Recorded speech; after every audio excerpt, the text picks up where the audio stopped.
Right, with only one show left of the Silver Screen Dudes for 2023, we are looking at what are the most anticipated films of 2024. Yes, 2023 has been a superb year for movies, but we're going to be talking about that next week on a live show. So for now, as AJ said, let's look on forward to the magical year that is 2024.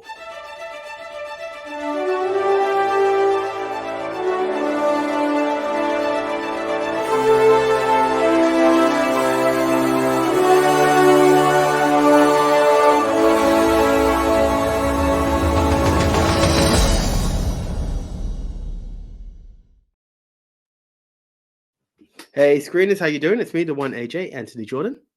And me too, Nico Lero, and I am very happy to be doing our penultimate show of the year, not because it's our penultimate show of the year, but because we get to once again join together as best friends and talk about movies on the UK's both favourite and most unheard of movie top 10 show, the Movie Mount Rushmore Podcast. That's the one. That's exactly who we are. This should be a fun one. And you know what's really fun is that when we were talking about Christmas movies last week, we actually said this video going out to our 5,000 subscribers in 1 week. We're now on 6,000 subscribers. Who knew? Hopefully, what I've just said ages really well, and we'll look back in a year's time. We'll be on 50,000 subscribers. It would be nice, wouldn't it? It would be nice, guys, and it helps just by you guys spreading the word, and that's what we thank you for. But to hit 6,000 on what is season 6 for audio, but 6,000 for a new channel, because when we think about it, 6,000 in June, bro. June. Yeah. So that's that. You know, if you want to play the estimation game, that's 1,000 a month. That's some good growth. You know, it's not that, but it's it's worked in a good way for us. So we thank you guys for joining us on this magic. Damn you, October! Yeah, it was. Let's talk movies then. That's the one, right? But before we do, would you like to tell everyone what the Movie Mount Rushmore is all about? Yes, basically it's a top 10 show between two best friends from school. Here's how the show works. AJ and I each get assigned a topic, we go our separate ways, and we come right back here into our little YouTube channel of 6,000 plus followers now, subscribers, and we deliver to you, our film family, the Silver Screen Dudes, our individual top 10s. This week, I will go first, delivering my bottom 3. AJ will then deliver his bottom 3. I will deliver my next 2. AJ will deliver his next 2, and then when we get to our top 5, we will trade one apiece. If at any time, as we are running off our individual top 10 lists, one person has a movie in a higher position, that person will say punt, and we will punt and talk about that movie when we get to the higher position. Once we have both rounded off our individual top 10 lists, we will create, in the voice of the dearly departed Matthew Perry, who played Chandler Bing in Friends, the movie Mount Rushmore. These are the 4 quintessential diverse must-see movies of this genre, which is going to be a weird one considering we haven't actually seen any of these movies, because this week's topic is most anticipated movies of 2024. Now, guys, you probably won't get one this week because we just want to hear from you. However, normally what then happens is we, the Silver Screen Dudes, have created the Rushmore, and then it gets even more difficult. You, the screeners, have an even bigger challenge because you guys have to get laser focused to crown El Numero Uno, El Capitan, the best of the best of the best, sir, with honors. And to quote Highlander, in the end, there can be only one. How do you quote the one? Well, that's pretty easy. You head on over to X at Movie MT Rushmore, the official X page of the Silver Screen Dudes. But more importantly, you head on over to at Movie Polls for You, the person we retweet, good old JT of We Love Movies. And there you'll be able to vote for the winner in any given category. Last week, our topic was the best Christmas movie, excluding Die Hard. And our contenders were Love Actually is the best Christmas movie. Love Actually, Jingle All the Way, Home Alone, and The Nightmare Before Christmas. I'm just the way society is. I'm going to go with Jingle All the Way at number 4. Correct. 8%. God, have some love, people. Where's your hearts at? It's one of the best Christmas movies. Okay. So we're talking Home Alone, Love Actually, and The Nightmare Before. Oh, these are some contenders. Oh, because of the cynicism, Love Actually at number 3? Nope. Nightmare Before Christmas. Yep. Nightmare Before Christmas came in at number 3, 17%. Ooh, harsher than I thought. Someone's really taken the crown on this, haven't they? That's the way I feel with it. It's little Kevin McAllister at number 1, is it? Love Actually at number 2. Love Actually at number 2 with 20%. Home Alone. I mean, I think this is our biggest ever. 55%. He's above, man. When I've heard like two films with very low numbers, I was like, someone's just come with a steamroller and just crushed all competition. We should have just done a 2 bloody vote. Home Alone or Die Hard? Pick. You know what I mean? That should have been it. It should have been excluding Home Alone and excluding Die Hard. Then we could have actually had competition. Jesus Christ, that's 55%. Wow. JT was very angry that we didn't include It's a Wonderful Life.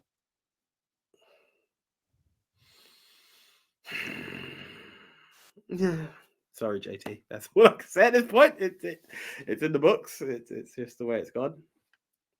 Half of America's probably PO'd that we didn't put A Christmas Story in there, but there's only 4 spots. That's all we can do. Right. Apologies, and we move on. Right, Nick, what is your number 10? My most anticipated movies of 2024. Now, there was a lot to choose from. It's actually more than I thought. I'm not going to lie. There's a huge amount of movies coming out in 2024, some which have released trailers, some which have just released some posters, some which have just been announced as being in post-production and releasing in 2024, to which we haven't had any either posters or trailers yet. And I've got an interesting kind of milli-millo of everything. And my first one very, very much falls into the category of there hasn't been a poster for it yet. There hasn't even been a trailer for it yet. There's just been a really interesting story surrounding the director of the original movie giving his blessing for this movie. Because AJ, my number 10 is Alien Romulus. Now, let me tell you why I'm excited for this one. First off, director Fede Alvarez, who I brought up, I think it was during our top 10 horror movies of the 21st century. Fede did a movie, The Evil Dead, the remake of The Evil Dead, which I was so impressed with, I can't tell you. Talk about taking a tried, boring, and tested formula of teenagers at a cabin in the woods and doing exactly what it says on the tin, teenagers in a cabin in the woods, but making it visceral and violent. Now, when you consider, this should send alarm bells ringing because I believe this is going straight to streaming service, which makes me think, uh-oh.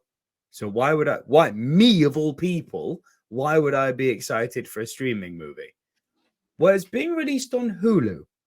And the last time Hulu did a straight to streaming service movie in this universe, we got a little movie called Prey, which was freaking exceptional.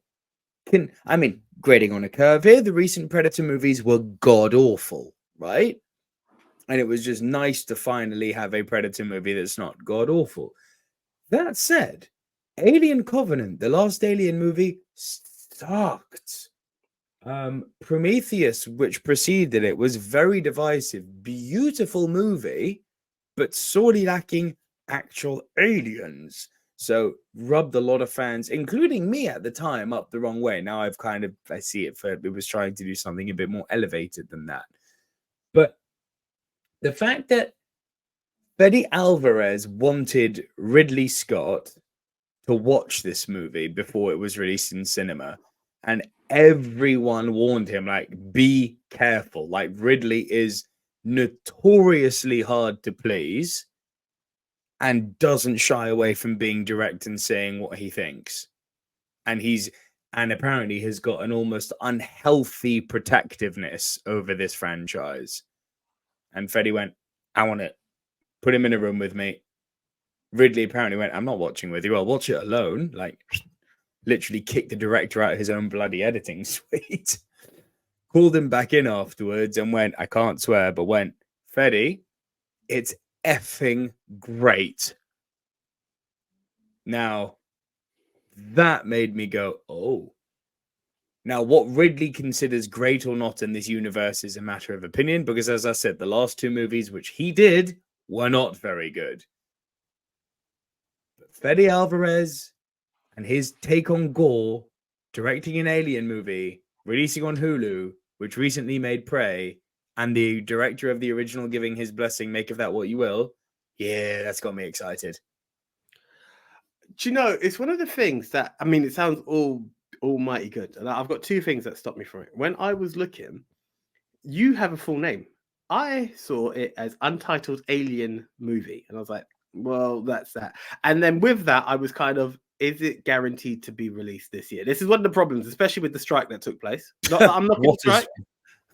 You know, what guarantees a 2024 release? So I kind of hesitated if you're going to call it the Untitled Alien Movie. The other thing that I've got a bit of a beef is I need to complete the rest of Alien. I'm like at 1 and 2. I've seen Predator versus Alien, which is a complete different like conversation. But fun. But I don't want to jump into something when I feel like I need to tick the rest of the boxes. You know? Can I be real? You've probably seen the two that you need to see. I get that. I get that. So I'm there. Part of me is like, do I do Prometheus and just move on, like move in the chronological order as opposed to release order? I don't know what I'm going to do, but that's what's delayed that for me. But it sounds positive. So yeah, bring it on. My number 9, considering how much I loved the first movie, probably should be higher. But let me say the name, and then you'll either tell me punt or we'll discuss. My number 9 is Joker Folie à Deux. Minor punt. Okay. Your number 8. My number 8. The trailer came out like a week and a half ago, and they released a poster, I think yesterday. Looks fantastic. Furiosa, a Mad Max saga. I am intrigued. It's not on my list. But I am intrigued. Intrigued. Like, it looks like they've taken what they did with Mad Max, you know, that really kind of high dynamic range visual style, that cocaine bubblegum meets Mario Kart vibe that they went for in Mad Max Fury Road, and kind of given us a prequel of how Furiosa became Furiosa. I can already see the internet crybabies going, oh, it's Mad Max gone woke. Why didn't you just make another movie with Mad Max? You can see it already. You can literally see it already.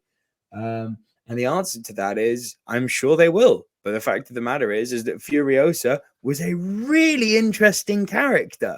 This is what I was going to say. She's left such an imprint that some even talk about her more than Max in Fury Road, that it doesn't hurt to have a side quest. And yeah, Max can still live on. It's a Mad Max story. It's not Mad Max 4. It's just, or 5. It's a Mad Max story. So give it that. And another thing I'm going to say, Anya Taylor-Joy is not one to be mucked about with. So I believe we are in for a decent treat. So I don't see anything wrong. She's hit and miss for me, but when she gets it right, she really gets it right. I loved her in Queen's Gambit. I did not care for her in The Menu, but I didn't care for anyone in that movie, to be fair. Yeah. She couldn't win in that film. That was just the film was dead. I actually am quite a defender of her in that X-Men New Mutants movie. I like that movie. I think I like her in Split. Like, I know it's not your film. Split, she's great in. Good pull. Yeah, like she just but again, even The Menu, it's not that she was bad. The film was just crap. She didn't give a bad performance. The film was terrible. It's just So I'm betting for her on this one.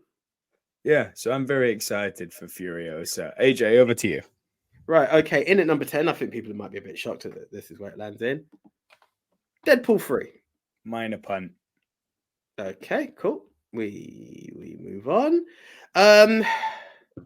This is probably going to be another punt, and I'm let me just get the name out and then we'll talk. Number 9, Nosferatu. Oh my god. I had no idea. Now here's the thing. Hang on. Did I see Robert Eager's name on there? Yeah. I must admit, I haven't even seen the trailer. Jesus. Yeah, I haven't even seen the trailer. And let me just read the cast because we're in for it. Bill Skarsgård is Count Orlok. Doing Nosferatu. Bill Skarsgård as Count Orlok. Lily Rose Depp as Ellen Hutter. William Dafoe as Professor Albert. Can't get the last name out there. It's got that Nicholas Hoult as Jonathan Harker, Aaron Taylor Johnson as Frederick Hardin. Nicole Kidman's in it as an unannounced cast member. Like, we've got some people in here. Like, I believe. Look, on paper, it could go right, but it could also go very wrong. This is Nosferatu to me. I remember being introduced to this film, the original, as one of the early films. It's the first count that we have of Dracula, for everything else, and without it being allowed to be called Dracula. This goes back to my film study days when I attended uni and blinked and left. But no, going back to it, this is true cinema. Now, to take this on, you've got all the elements to give you something beautiful, absolutely beautiful.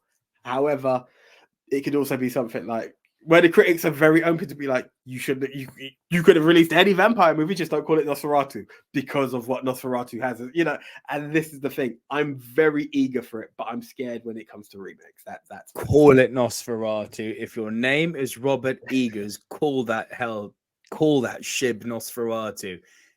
I'm a believer in 3 strikes and you're out. This guy is batting a perfect 3 for 3 for me. The Witch was, with Anya Taylor-Joy, was incredible. His follow-up, The Lighthouse. I know you got a lot of love for that film. Oh God, it's with Defoe as well. Actually, now I'm thinking of it, to bring it back Defoe Defoe as well, and with Robert Pattinson acting opposite Willem Dafoe. Like, that movie was incredible. And then Big Tone and I have a differing opinion on this. Guilty of completely mismarketing itself as this generation's Gladiator when it was so far away from that, it was ridiculous. The Northman assaults you with its sound, with its visuals, and with its story. Again, with Anya Taylor-Joy. But like, yeah, man, if there was a director alive today who was going to take on the weight of a 100-year-old, arguably the OG vampire movie, give it to Robert Eggers all day long. The guy is firing on all cylinders at the moment. This guy is like LA Knight in Hollywood. Yeah. Like, he has got over so organically with the movies he's made. Jesus Christ, I'm excited for this. Nice. You've got me more gassed than I should be, actually. I'm not going to lie. You made me have a bit more confidence in the film. So, oh, God. Yeah. If I knew this was here, this is top 3 territory for me. Oh, Lord. Okay. Yeah, no, Lord. Cool. Okay. Dude, I feel about Robert Eggers as a director the way I feel about Barry Keoghan as an actor. The guy is fire. For true cinephiles only. Shots fired. Right. Okay. In at number 8, it's a remake I'm scared of. I'm not sure if I want, but I know I'm going to go and watch it. Right. It's a musical when the original wasn't. No, I know. Mean Girls. There's something about this that says to me, I actually saw the trailer. A colleague at work. I like the trailer. Why? Yeah, no, she said to me, they're making a new Mean Girls. And I was like, no. We don't play with Mean Girls. Have you seen the trailer? I was like, no. We don't play with Mean Girls. I'm very adamant. I'm protecting my girl Lilo. Like, no one's touching Lindsay Lohan and the rest. Like, I'm like, no, I don't want to know. She played the trailer. I was like, oh, like from the beginning. I'm like, oh. Then I see Tina Fey's in it as well. I'm like, ah. And that Tina Fey's writing the thing. Yeah, and I'm like, okay. Exactly. I'm a very strong defender of Tina Fey. I like Tina Fey, and obviously she's great.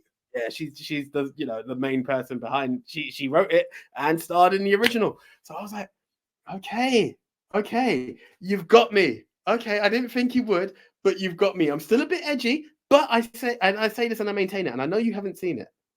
Oh, Sugar, was that this year? Or was it last year? I need to check that. No, I don't think I'll make the list anyway. Matilda the musical, I believe is better than the original film. I like the book over everything else. Matilda the musical was a lot better than I thought it would be. That was this year. Yeah, but yeah. And that's the thing. Maybe making a classic film into a musical may not always work.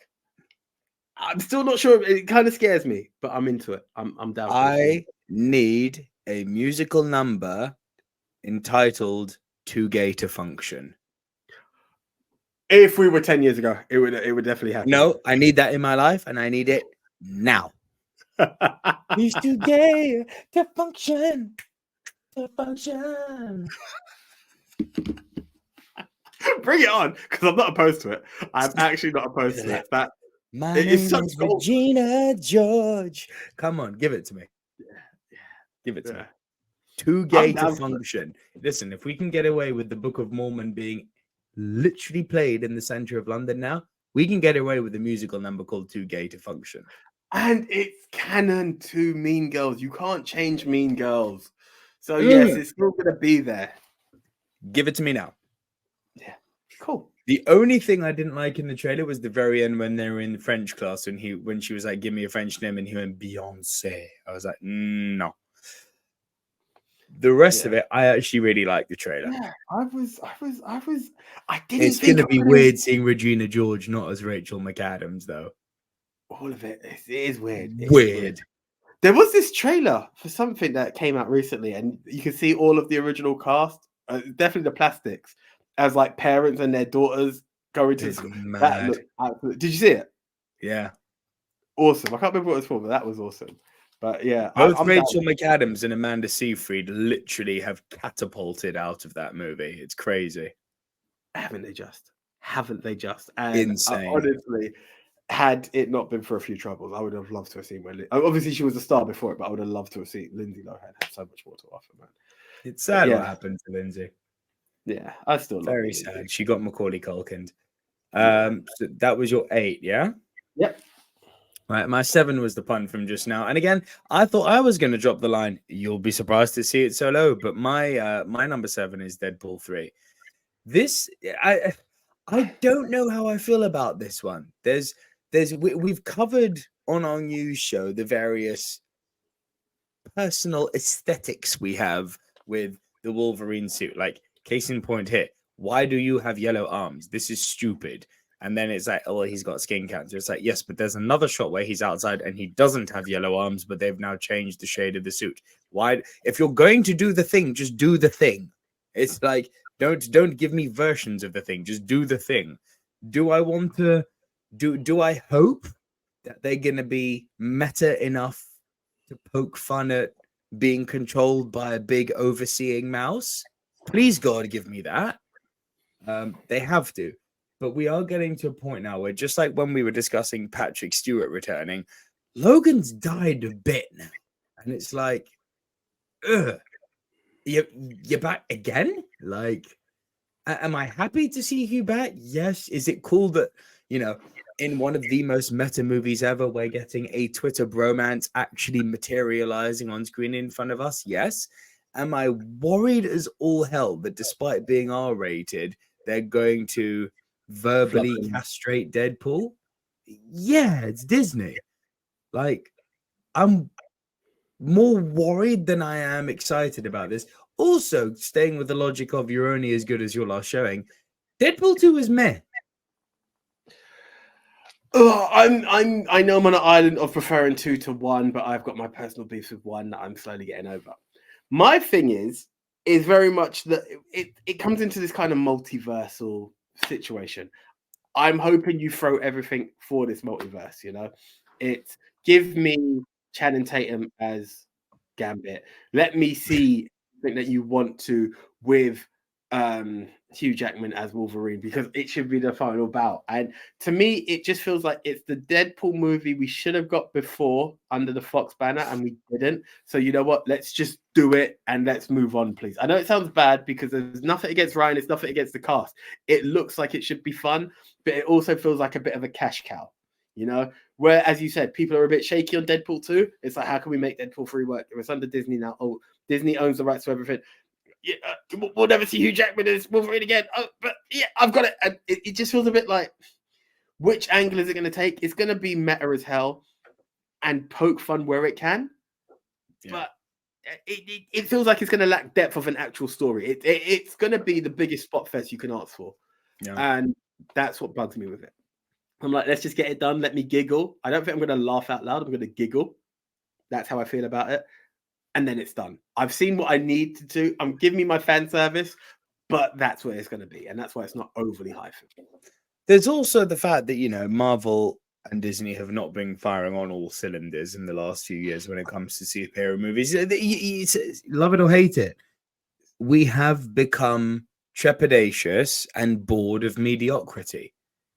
And unfortunately, we now associate the brand of Marvel with mediocrity. Hopefully, hopefully Deadpool can right that ship. You know, this could be the great equalizer. I don't see it, but it could be.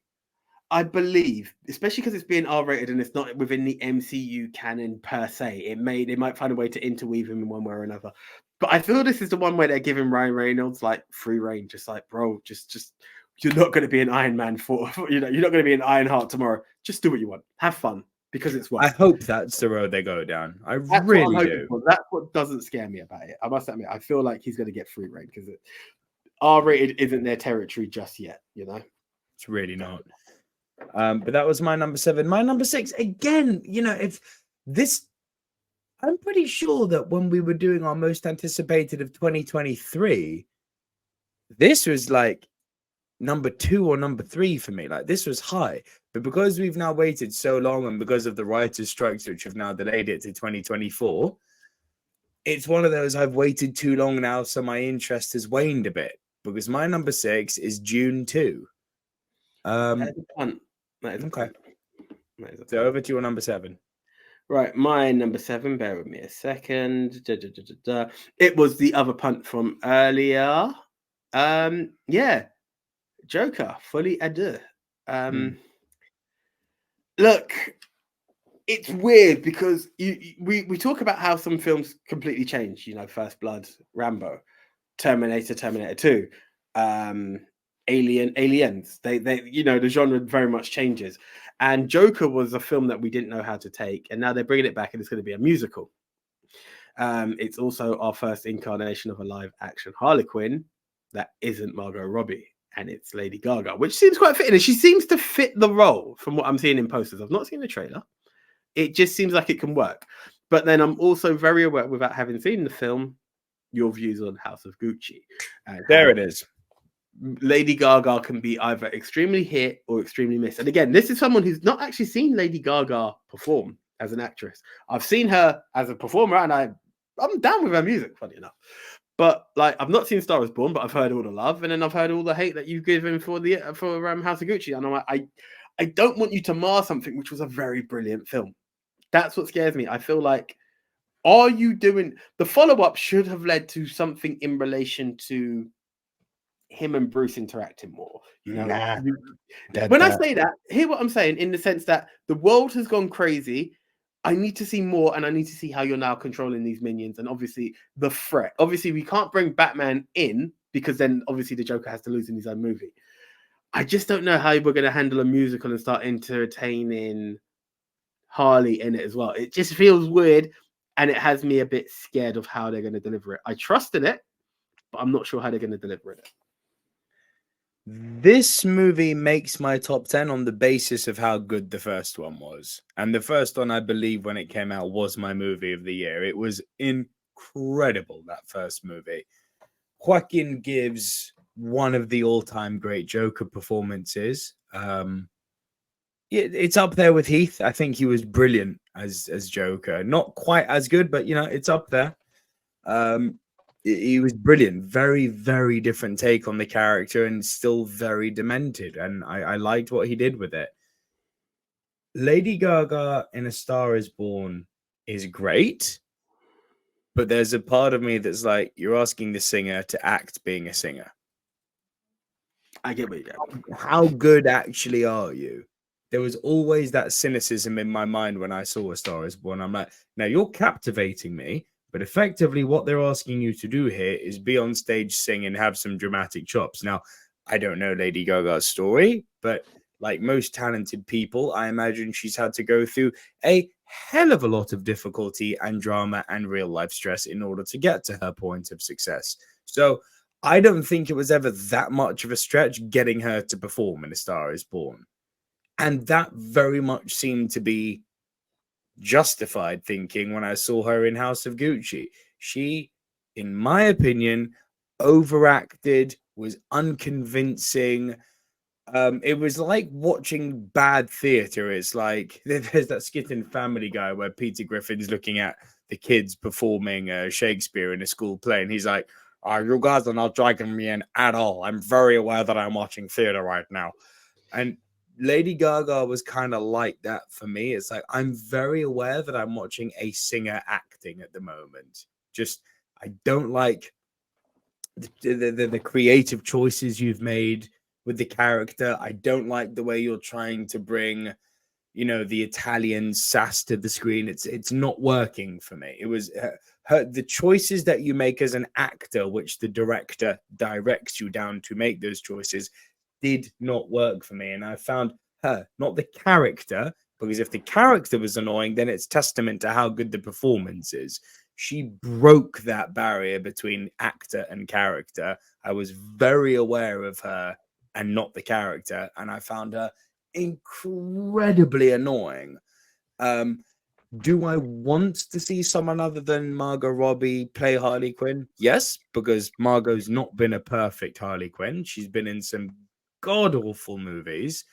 And none of the movies she has been in have been anywhere near as good as that Joker movie. So we definitely need some fresh blood to play Harley. It's fair. Pretty fair, isn't it? She has been a great Harley, just so we're clear. I love yeah. But the movies she's been in haven't been anywhere near on the level of quality of Joker.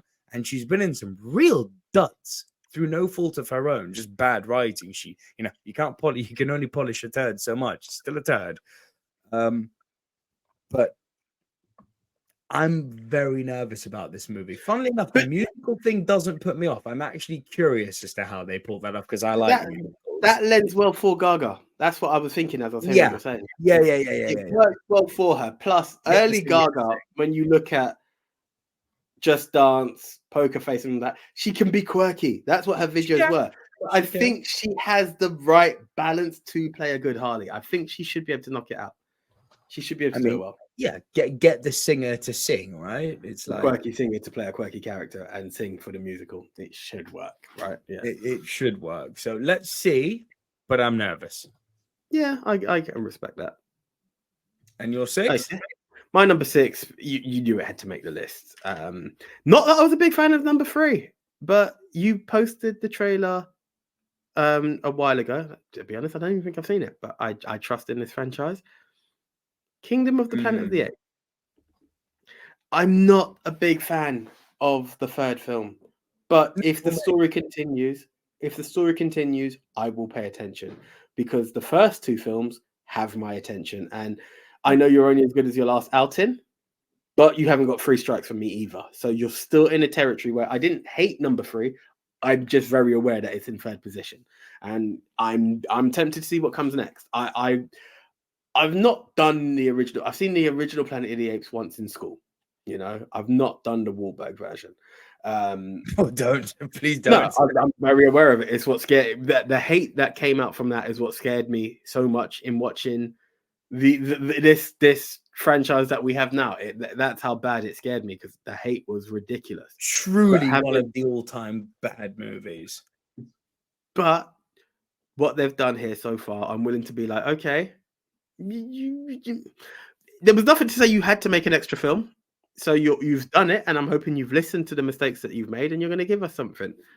I'm willing to give it a shot. That's why it's not high up. Had this been the third film, it probably would have been top 3 territory, because 1 and 2 definitely had my attention.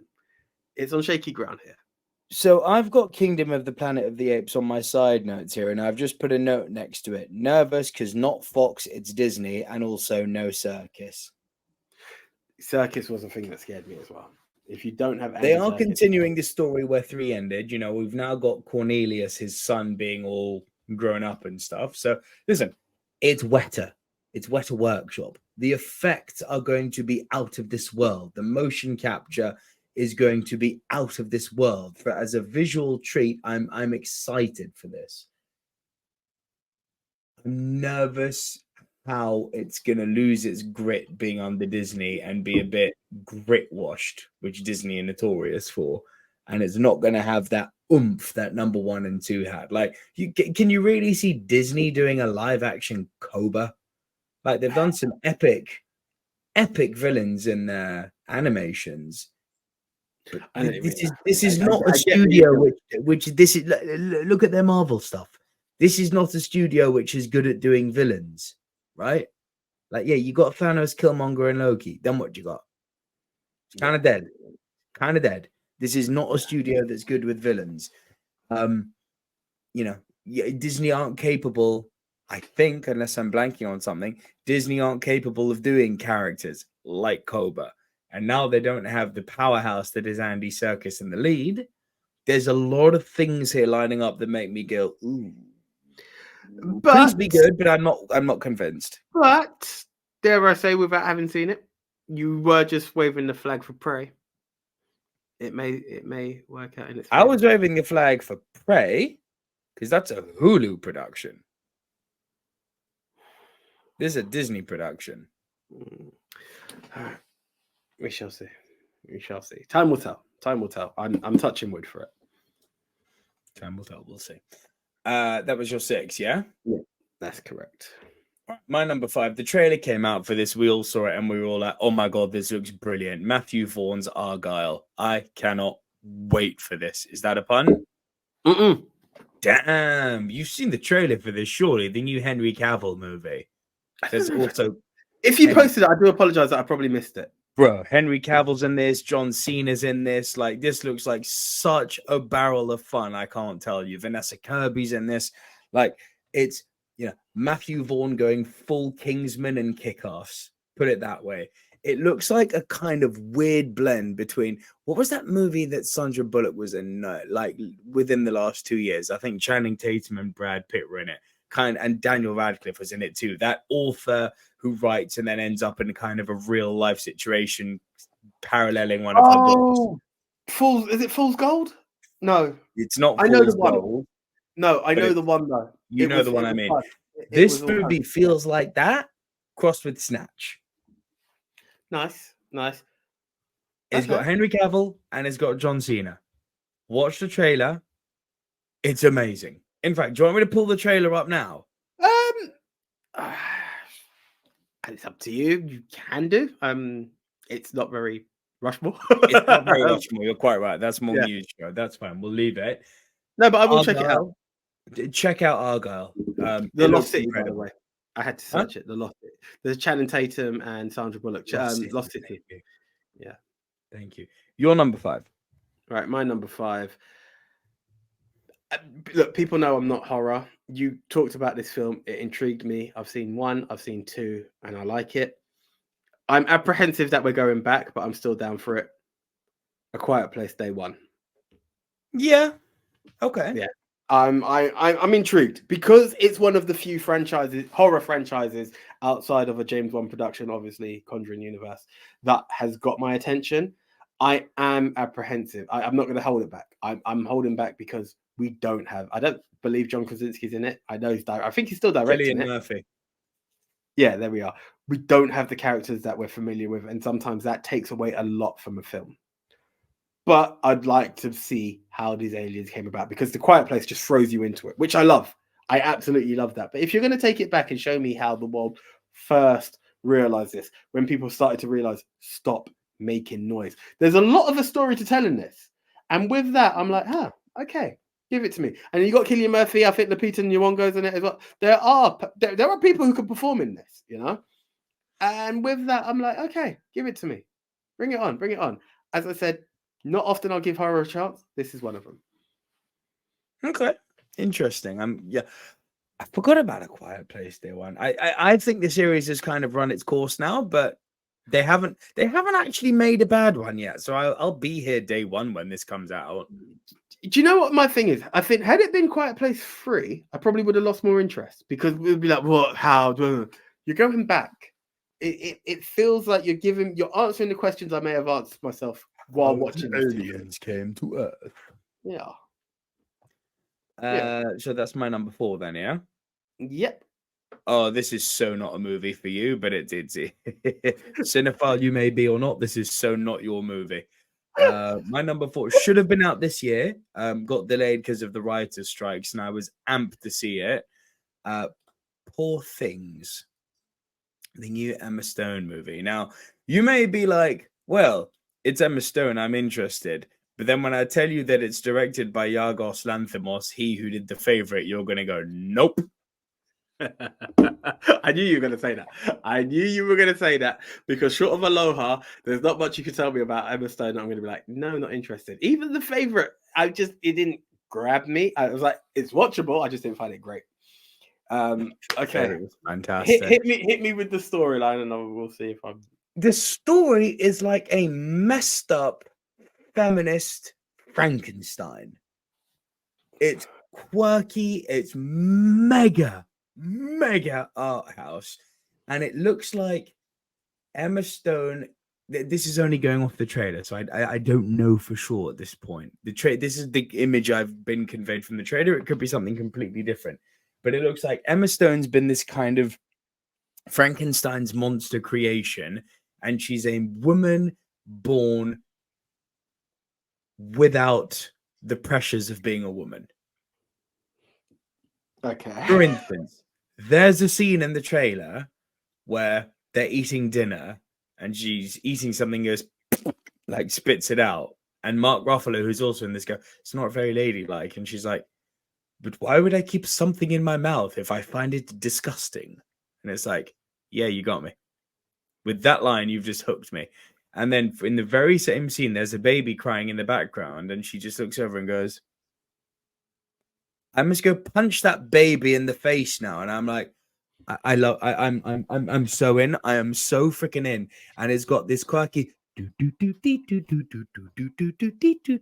quirky music playing. It's got that really wide fisheye style that Yorgos loves to use in his movies. This is not one for you. But I don't know. It's very hard for me to turn my back on Emma. And what you've said so far isn't overly like for me to be out of it. I'm sure trailer and actual full-on delivery for me to sit there for 2 hours plus potentially may turn me into someone extremely vengeful at the end of the film, and it wouldn't be one for me to have seen before you because instant reaction probably won't be the best thing to come out of my mouth. However, I'm willing to give it a shot. More for Emma than the director. I'm not going to lie on that. But also the 2 lines you said makes me feel like, interesting quirk. The thing about Yorgos is that aside from The Favorite, he keeps on doing these bangarang movies. The Killing of a Sacred Deer I mentioned to you, which kind of is what put Barry Keoghan. Which I don't hate that film. Killing of a Sacred Deer is amazing. Yeah, but what I'm saying is it doesn't mean we've got 2 angles now because The Favorite's one thing. I don't hate Killing of a Sacred Deer. I found it. I won't say chilling. I don't know how to describe it, but I enjoyed it. It is chilling. Barry Keoghan's in it. It's chilling. It keeps you It's captivating. I think that's the one. It keeps you intrigued. It's a modern day account of a Greek myth. What's not to love? Like, it's literally the story of Agamemnon. It's like, yes, I love it. I love everything about it. I know what you mean about him as a director, though, because as much as I say I really like it, I kind of lost interest in that. I'm intrigued. I lose something, and I get back in. That's how I felt with that one. But I do really enjoy that film. Like The Killing of a Sacred Deer. Yeah, no, it's great. It's freaking great. And that's the thing with me, Yorgos. He's in kind of Robert Eggers territory. You know, he's done The Favorite, he's done The Lobster, he's done Killing of a Sacred Deer. I haven't seen Dogtooth yet, which I need to do. But he's 3 for 3 for me right now. And like, yeah, I love him as a director. He's going to be one of those, he just needs his big budget movie that makes the mass populace be like, oh, he's a really good director. It's like, yeah, no kidding. It's like in the next 2 years, everyone's going to be talking about Barry Keoghan because he's the next Joker. Oh, he's a really good actor. Yeah, no kidding. Thank you. AJ and I could have told you that literally for the last 5 years, guys. But yeah, your number 4. My number 4, Donde Estás? Right. I'm going to bring it up because do you know what? I wasn't even sure it was going to make the list, but even today, seeing the trailer in the cinema, I have a lot of love for this film. Yeah, Inside Out 2. Punt. Okay, cool. Your number 3, sir? My number 3 again was one that was meant to be out this year. From Studio Ghibli, and legendary filmmaker returning to helm a film in years under the Studio Ghibli banner, Hayao Miyazaki, The Boy and the Heron. Have you seen the trailer for this madness? I think we watched it on. We may have. I think we did on Silver Screen News. Check it out, guys. Yeah. Just look at the poster. Look how beautiful this animation is. Yeah. It is so spectacular. Like, look at the skin around the heron's eyes. Look at the warts on his beak. Look at the detail on the beak with the different color patterns and the different shades and the different markings he has on his side. Look at the detail in the boy's hair with his faded trim. And then look at the background. Look at the choice of color they've done. This looks so beautiful. And it's very rare that I'll say I want to not see it in its original Japanese. Well, I'm not saying that. I want to see both. Because have you seen the voice cast associated with this? No. Christian Bale, Robert Pattinson, Mark Hamill, Benedict Cumberbatch. It's like, what? Like, we not playing around out here. No, man. So I want to see it in both its original Japanese with subtitles, but I will want to see the dubbed version too. Nice. Bonkers Studio Ghibli animation, and it's meant to be Hayao Miyazaki's magnum opus. So I'm like, yeah, I'm here for that. As soon as it hits UK shores, late as always. I'm so pumped for this. Your number 3. My number 3, we are. So it was the punt from earlier. June 2. Oh, snap. Hi. Now it's high. Can I be honest? It was previously number 1. I was torn between my number 2 and my number 1 when this was number 1 for quite a while because, well, you know what kind of style I am. And then I remembered another film and it bumped this back up to number 3. My thing behind it is the impact I had when it left. I can't say I'm over it. I remember quoting it last year and being told, no, it's not next year's film because I was just like, bring on June 2 or whatever year it was. Maybe the gap is bigger. But I was like, bring on June 2 because I just remember going to see this film, never seen the original, and unlike yourself, have not read the book. So I am just at the edge of my seat of, whoa, what do you mean? What's next? And I remember, and I'm not going to, I will quote it for anyone who's not heard it from me before.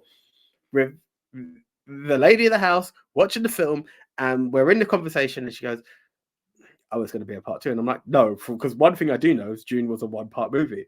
She's like, it's got to be. And I was like, no. She's like, and now the adventure begins. I was like, no, what do you mean credits? No. So they've got me. It's the film, as I said, and I know the comments might go nuts here, but it's not got to have the tagline to it or the thumbnail to it for people to hate. This is what I expected Star Wars to be. The nature of the way they do it, the similarities, but the depth in which it was done, the delivery of the aliens, everything I just thought was powerful. I really like the delivery of what this film gave. So beautiful. Jesus Christ, that first honestly movie. is. It honestly is. It's a beauty. I found myself captivated without knowing why I'm so into it. Like, again, it doesn't feel like some. I can deal with these fantasy / sci-fi films all day long, but they're not for me. I know that. This, I was like, this is good. This is interesting. Even Momoa had a character that I was like, okay.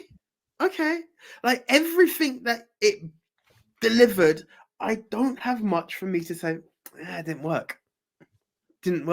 And for someone who, even today, I'm going to put my hands up, I enjoyed the film. Slightly crashed at Chalamet's other film, Wonka. There was a point where my condition gets the better of me. I was like, oh God, I dropped again. I didn't in June. And it's a long film. Yeah, it's a long film. You know? And it's slow. Yeah, it's slow. It's got all the things that really should not work in my favor, but it did. I need to see what comes next. And again, I've not seen a previous film. I've not read a book. I need to see what comes next. Nice. You're more excited for June than I am. Who knew that would happen? Look at that. So my number 2 then, yeah? Yes, please, sir. Dude, Three things keep us binded as brothers for life: movies, video games, and wrestling. And when you're telling me that the Kennedys of wrestling are having a movie starring one of the hottest properties in the world in Zac Efron. Can I just cut you off and say punt now, though? Oh, is it punt? Is it? Oh, Is it punt? It's a punt. Yeah, Yeah. it's a punt. It's a punt. Yeah. We'll get back to it. Okay, my number 2. Can I just say one thing? Yeah. For the people who don't know the story, that part where they're going up to the stadium and the music's all happy, yeah, you don't know. Listen, yeah. I mean, you dubbed it well. I've always called them that, and the fact that you've called them that for the family, like, if we're going to talk royal families of wrestling. Anyway, yeah. Okay, talking music though. Yes, that is my number 2. Bob Marley, One Love. Yeah. Go for it, and then I'll give you my take. Here's my thing. I was torn, and at first, because I forgot about the punt, I was very much torn on if it's meant to be my number 1 or not. And you played the trailer for me in Silver Screen News, and I was like, yeah, but Bob Marley's it's not my. I respect Bob. I respect what he's done, and it's that. I think recently, while catching up on a few films, my love for biopics has made me more passionate about it. I saw another trailer, or I don't even know if it's a separate trailer. The second trailer is very good. Yeah, I saw my girl, who again I didn't think was going to be my girl, Lashana Lynch. What she done in Lashana Lynch, your girl now. Very much like she delivers. She did Bond. Listen, Bond is Bond, and I hated. It's very offensive for me to say that the girl who's probably of Jamaican descent putting on a Jamaican accent done me in. But it did. I have no right to say that. I'm not Jamaican, but it did do me in. However, I know it's something again you're not going to agree with. I didn't think she was going to be my Miss Honey. I just didn't think it was going to work. It worked. Everything Lashana does, I've kind of leaned into and feel like you're delivering more than I expected, and I think she's going to do it here as well. And the other end of the spectrum from me on that. I also had this feels with one of the films I seem to keep going back to because I can't help but show someone when they're like, I need to see a new film. Bohemian Rhapsody. I just happened to have put that on for someone yesterday, and again I'm there, and I'm like, I want to see different people's story told. And why would I not want to see Bob Marley's story being told? There is a lot to be told in there. And I hope they don't fluff the lines. And as I said, June 2 was going to be my number 1. And this was my number 2 where it stayed there. I was very much torn.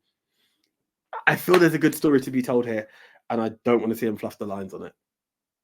I went from being average to really banking on this being good. I am hopeful. I'm much like you. I love a musical biopic. Bohemian Rhapsody, Straight Outta Compton. Some of my, I love those 2 movies. Rocket Man, I'm with you, not so much on that. I'm not sold on the lead actor on this. Kingsley Benedict, I'm really not sold on. Was it just now in Avengers Secret Invasion or whatever? Jesus, it was bad. And he did not stand out as being like, yeah, but you're okay in it. I was like, oh, mate, no. Jesus, you as Bob Marley, I don't see it. So again, that's Marvel being Marvel as of late. And it's just made me go, ugh. I'm going to say it's on my... Look, I made a note of it on my most anticipated. It's like, it's there, just not top 10. Fair enough. I didn't think, again, from the first trailer, I was very much like, yeah, we'll see. Maybe it's in the heat of the moment of the combination of stuff I've been watching that I'm more like, I need this story to be told. And I don't want to get into spoiler territory for next week's show, but there's a lot that makes me feel like I'm very much in that zone. My number 1 shows I'm very much in that zone. So, yeah. Fair. Yeah. All right. My least anticipated of 2024. I don't have one. With it, must I say? Okay. I'll let you run with it. Well, it was going to be Snow White, but then that got delayed to 2025. So I was like, "Damn it, Disney! You took my rant away from me." And then a trailer came out for an IP that I absolutely love. So you're going to be like, huh? You? So yeah, that new trailer made me go, no. Godzilla X Kong. I'm not sure how I feel about this film, if I'm 100% Dude, honest. I'm not sure how I feel about this movie. There's a lot of things annoying me with it. Case in point, the first Godzilla movie in this new legendary Godzilla movie, right? Since 2015, I think, when it came out. I loved it. The one that had Aaron Taylor Johnson and Elizabeth Olsen in it, where Godzilla was literally a freaking titan, right? Let me bring this frame up. How's King Kong the same size as Godzilla now? That's not cool. Why? What happened there? That already happened in Godzilla versus Kong that came out a few years ago. I was like, no, big man. The Godzilla I saw in that first Godzilla versus the King Kong I saw in Kong Skull Island, King Kong should have been in Godzilla's palm, and Godzilla goes squishes him. How they're the same size now, and how this is not being more spoken about, considering the huge gimmick of this new franchise, is just wait till you see just how big Godzilla is. Like, his foot was the size of an airport building in that first movie. He was so big, and that was the novelty of it. Big, and also, by the way, plasma breath. I was like, my God, yes, there's Godzilla. There's Godzilla. Just give me Godzuki now, and I'm happy. But I was like, this is dead. You've shrunk Godzilla, and that's not something that's happened in this movie. He was shrunk in Godzilla X Kong. The only reason Godzilla versus Kong, the only reason Godzilla versus Kong got a pass is because it was like ultimate nerd fan fest. It's like, so Godzilla and King Kong are going to punch Mecha Godzilla.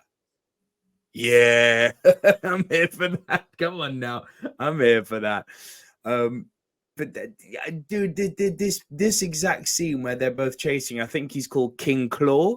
He's like the bigger King Kong in it, and they're both doing this MCU kind of.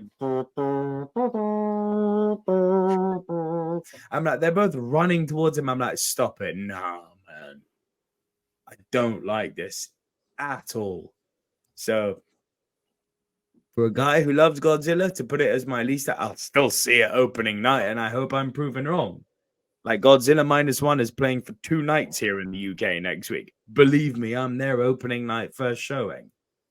But I'm not pumped for this, dude. I'm kind of torn, and like you see, I know I'm in very lonely territory. That in this, what's been released so far, Skull Island is my favorite. I'm a bit hazy. Yeah, I'm a bit hazy on the Godzilla stuff. This is when I was ill.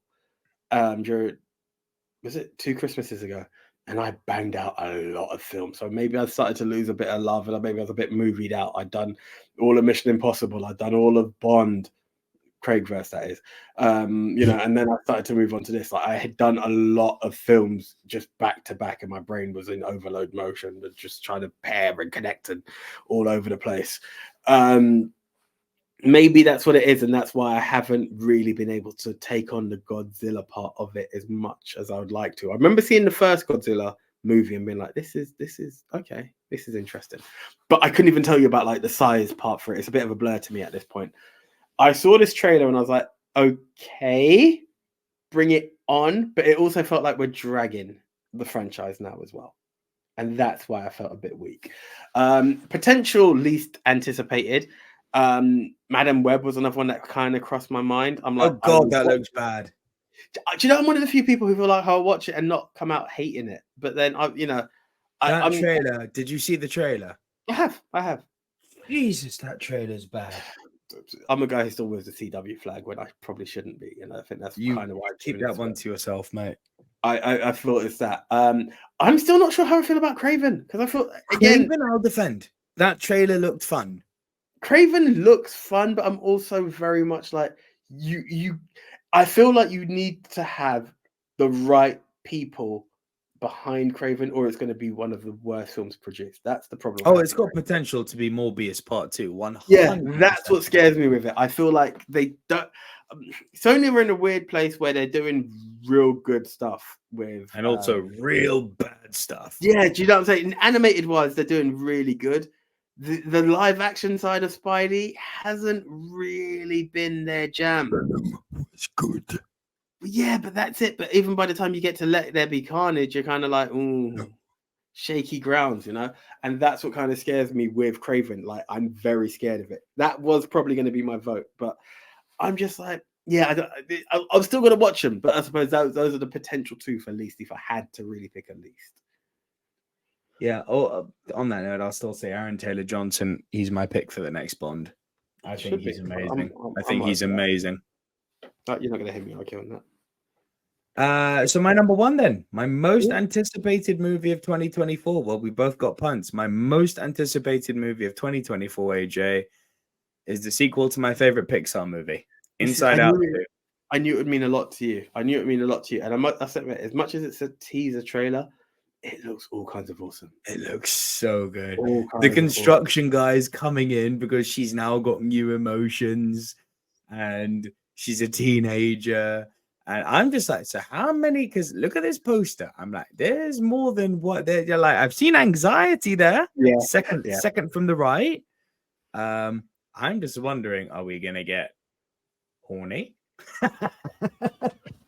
Oh, like would how much are we going to push the boundary with this? Pixar dare?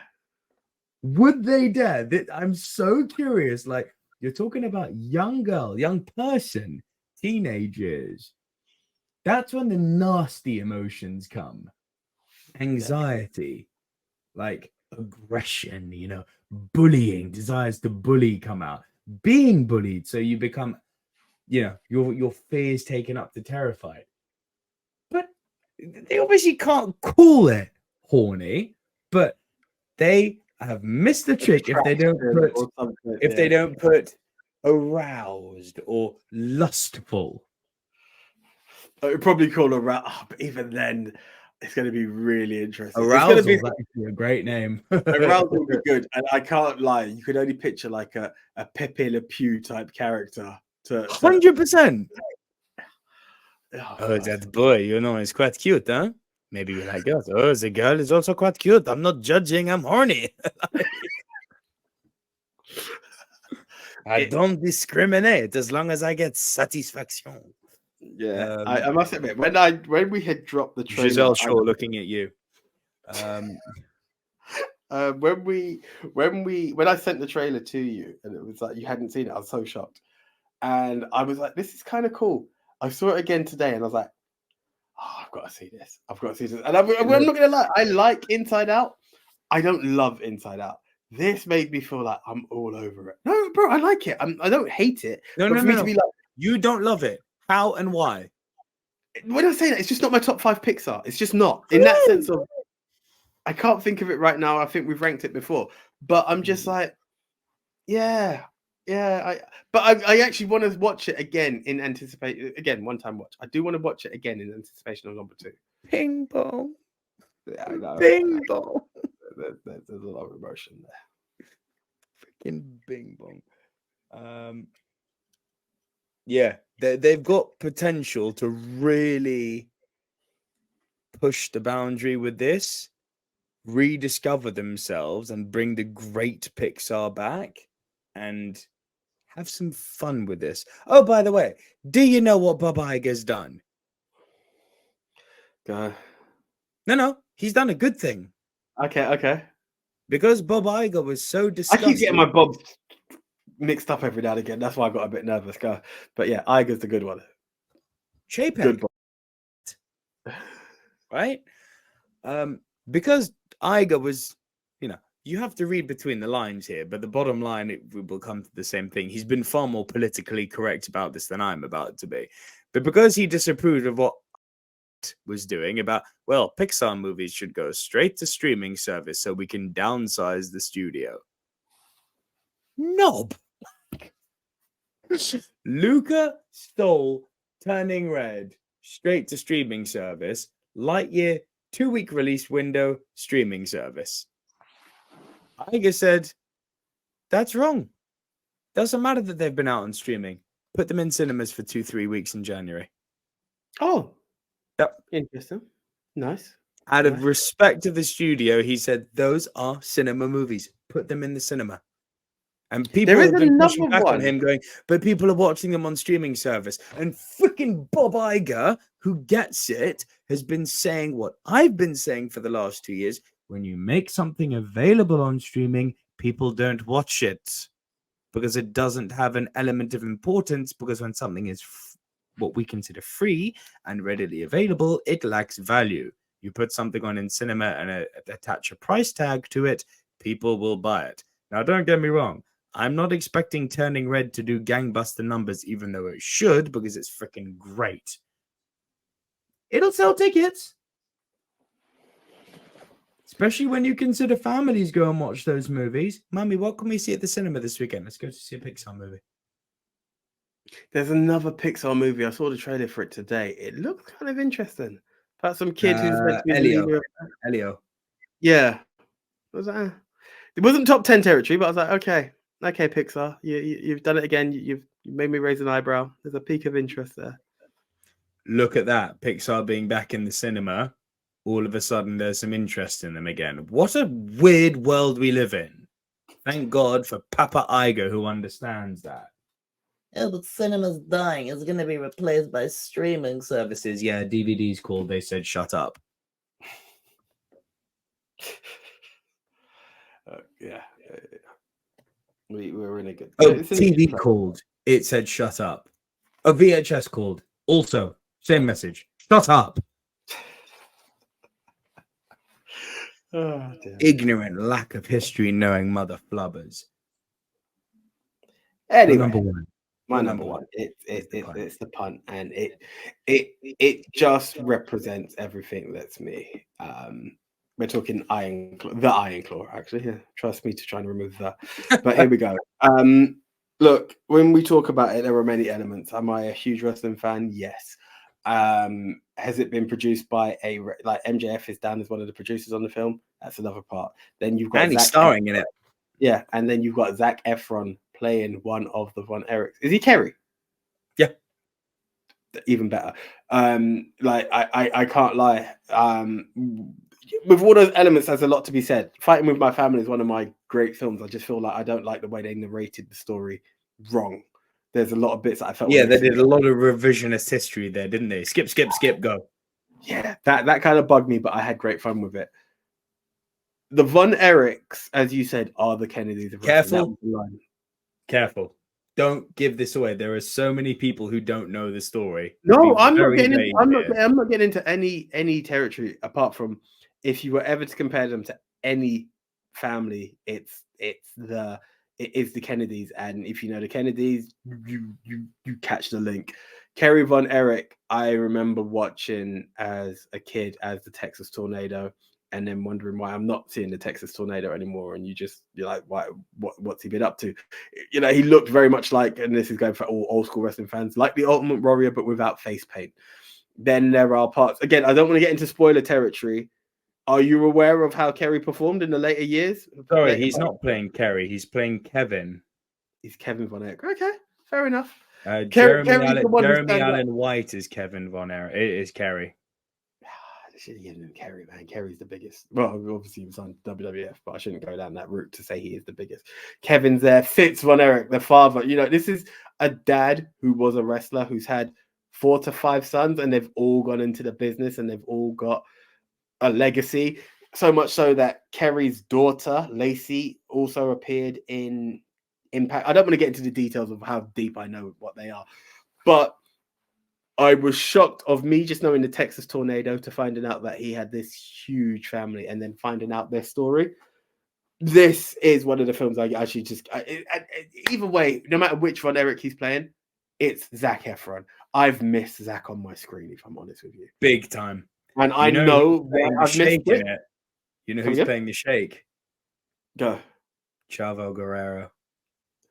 Of course. You know what I And this mean? is It's like everything I'm reading about this is just perfect. Chavo has talked about how good Zach was. Like he says, they actually. I remember seeing an interview where he said this was an actual wrestling match. Like Zac Efron got into the game, and a lot of people get into the fake stuff. No, it's predetermined. Ryan Nemeth is in this too, by the way. Bro, it's got investment. This is not a joke film. Lily The reason James. we're not who? Lily James. Cinderella herself. Yeah.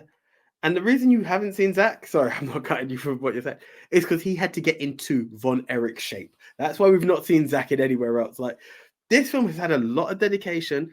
Listen to the names that have just been listed in there. This is what I'm hoping for is the serious tone, the reality that you've got from Fighting With My Family, mix it with the seriousness of The Wrestler, and you obviously see in real life biopic, which is also AJ territory. I've got such high hopes for this film that I can't even express it. I'm really hoping this one does well, and The fact that we're gonna have moments with Ric Flair in it, like that. Everything in this movie is just like it's ticking all the boxes for you and me. But can I also say this, as you said, like with the music and for the fact that we've highlighted Kennedy's, people, please bring your box of tissues because this is not a comedy. I know this straight away. This ain't going to be a ha-ha, look at these dumb... As I said, the emotions that you get in The Wrestler, but deeper. Because it's not just one brother. I said it's not just one brother, it's 5 brothers. It's a story of not just one guy where the wrestler shows one... of the story to be told. It's big. It's big. I can't wait for this movie, dude. It looks so good. And you've seen the shape that Zach has got into for this. He's insane. The shape is insane. He looks like Kevin.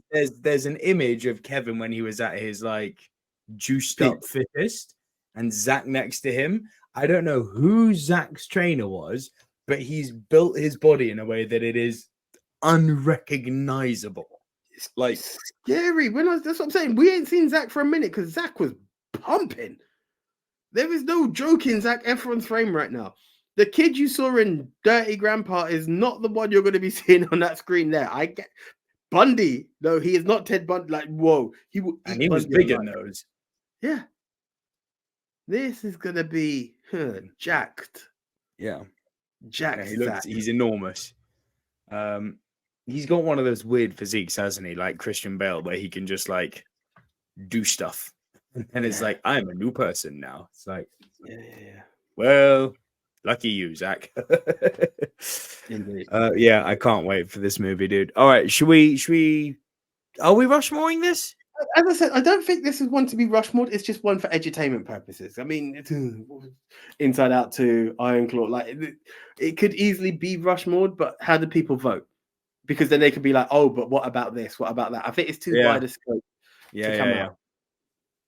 We'll do. Should we do a Rushmore for 2023 though, or not? I think that's different. I think we can do that. Okay. Then wrap it up. Take it away. Yeah. Okay, guys. So that's the list of films for 2024 that we, the Silver Screen Dudes, are looking for. As you can see, the Iron Claw is one that's going to be very high up there, as is Inside Out Part 2. But more importantly, guys, what are the ones you would like to see? Mufasa's coming out, from what I've been told. There's a Mufasa film coming out. Yeah. Cartoon, live action, what? I'm not sure, to be honest. I need to find out more. There's another film called If, which is actually John Krasinski and Ryan Reynolds, I think, which is about imaginary friends. There are so many different films for different age categories and different interests out there. I mean, listen, look, amazing. If we're going to do this quickly, mate, some movies that didn't make the list for me: Mean Girls, the new Crow movie, Winnie the Pooh, Blood and Honey 2, Gladiator 2. Spider-Man Beyond the Spider-Verse. I'm surprised that nearly made my list, but then I heard it got delayed. That's why it didn't make the list, actually. The Fall Guy, that new movie with Ryan Reynolds and Emily Blunt, looks fantastic. Passion of the Christ Resurrection. Is it actually now coming? Good Lord. And that new movie with Tom Hardy and Austin Butler, The Bike Riders, looks brilliant. There we are. And then you've told me about Nosferatu, and it's like, bah! This is what I'm saying. The other phone, the list is over there, but there is a lot. So there are some stuff we've missed. There was look, I didn't know Alien was coming out through whatever reason or the other. Some we may think is delayed. Guys, hit us up. Let us know what is there. This is your chance to entertain the silver screen dudes. Let us know what's there. Hit us up. What are your most anticipated films? And while you're there, might as well click the subscribe button. It makes sense, doesn't it? Over to you, Nico. Not much to add, to be honest, guys. As always, thank you for joining us right here on the Movie Mount Rushmore, the UK's favorite, most unheard of movie podcast. We will be back next week. It will be a live show. We're going to be putting the notices out on Twitter, but it will be a live show, and it will be our final top 10 of the year. And in the last week of the year, I'll do a solo show where I will rank all 50 or 60 movies that I've seen this year into an SABCD category. So stay tuned to the channel, and we will see you guys live next week, this week, depending on when you watch this video. It's one of those weird meta time loop things, but we will see you guys very soon. Keep it right here on Silver Screen Dudes. See ya.